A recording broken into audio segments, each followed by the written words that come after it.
Welcome to the banker lamp. Please enjoy the video. In this video, I will explain how to remove your Lexus IS250 door handle.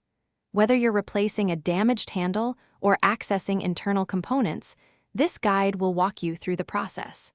We'll cover everything from gathering your tools to the final reassembly, ensuring a smooth and successful removal. You'll gain confidence in tackling this common automotive task. Before we begin, let's prepare our workspace and tools. You'll need a set of plastic trim removal tools to prevent scratches, a Phillips head screwdriver, and a T30 Torx bit. First, lower your window completely.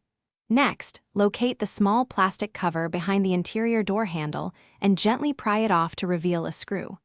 This careful preparation ensures a smooth start. Now, let's detach the interior door panel.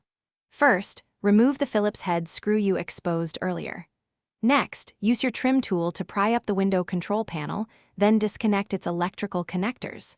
Look for any additional screws in the armrest and remove them. Finally, gently pull the door panel from the bottom, releasing the plastic clips, and carefully disconnect the two door handle and lock cables. With the interior panel off, we can now access the exterior handle.